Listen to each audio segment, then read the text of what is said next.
Para quem não me conhece, mais uma vez, meu nome é Daniel Salomão, sou contabilista, já tenho mais de 16 anos com declaração de imposto de renda, com imposto de renda, com legislação fiscal e contabilidade.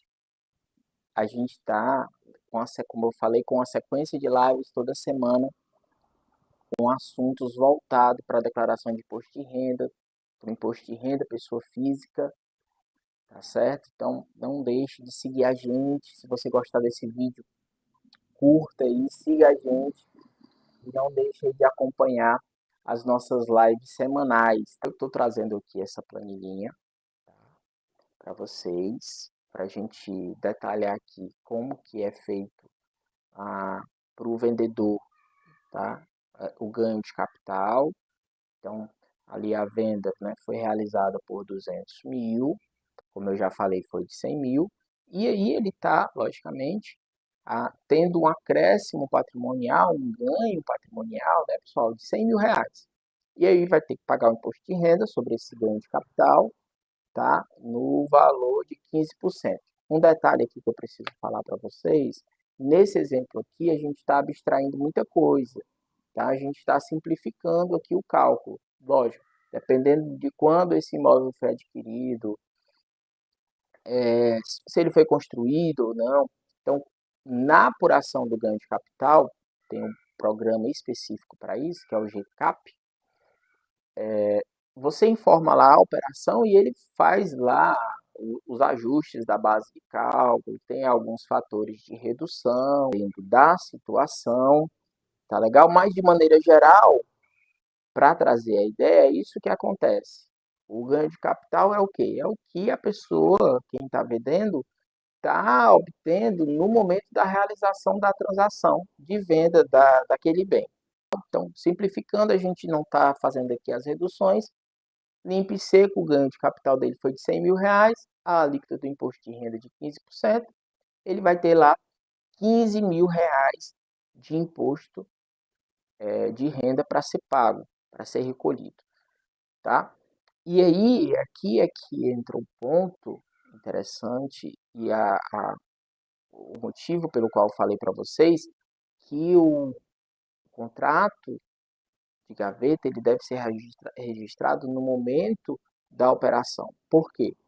Porque o ganho de capital, pessoal, o imposto incidente sobre o ganho de capital, quando ele é realizado numa aquisição como essa aqui, numa operação como essa, em que a venda foi realizada a prazo, o ganho de capital, o imposto devido sobre o ganho de capital, ele deve ser reconhecido e recolhido sobre cada parcela.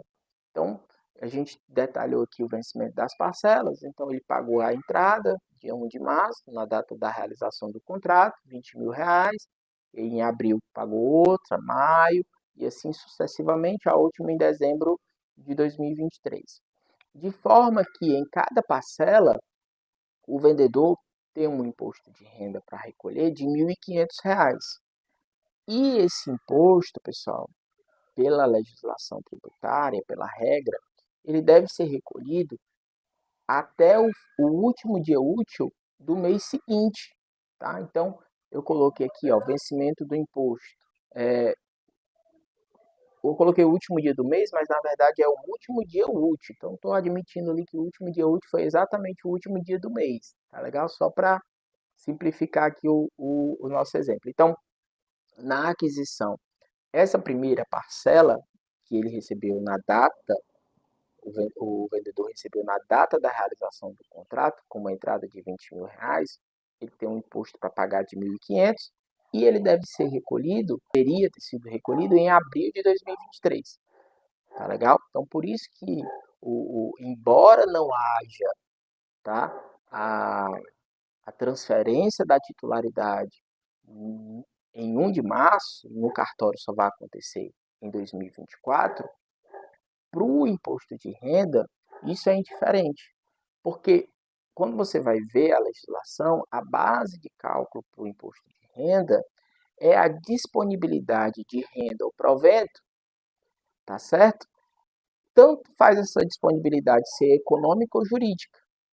Então, por isso que Nessa operação, nesse exemplo que a gente está trazendo aqui, o valor devido de imposto de renda, ele tem que ser de ganho de capital, ele deve ser recolhido mensalmente. A gente não faz esse reconhecimento na data da realização da operação.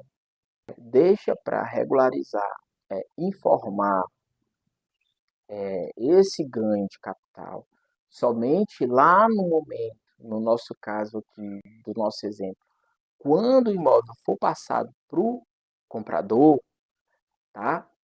É que você vai reconhecer essa transação, esse ganho de capital. O que é que vai acontecer? Você está reconhecendo o fato gerador no momento da transação. E aí, a data da operação é a data lá do registro do cartório. Então, o ganho de capital, ele passa a ocorrer naquela data. De forma que, no nosso exemplo aqui, esses 15 mil reais aqui, ele é recolhido, tá, de uma única vez. Então, como no nosso exemplo, né, o registro foi feito em janeiro de 2024, o imposto de renda sobre o ganho de capital, ele deveria ser recolhido, tá, até o último dia útil de fevereiro de 2024, de uma vez. Isso que quando você faz o reconhecimento da venda no momento em que há a transferência da titularidade desse bem efetivamente, tá? Qual é o problema disso daí? O problema é que você está cometendo uma irregularidade, tá legal? Porque o fato gerador do imposto, ele não está correndo naquele momento, ele já ocorreu no passado, tá? Então, embora você tenha recolhido o imposto, ok. Qual é o problema? O problema é porque a Receita Federal, ela pode chamar você e dizer, olha, meu amigo, você está dizendo aqui que vendeu esse imóvel, só que esse imóvel não foi vendido nessa época. Foi vendido lá em 2023. Você deveria ter sido, ter recolhido o imposto lá em 2023. E aí cobrar de você a multa pelo não recolhimento do imposto sobre o ganho de capital na data própria,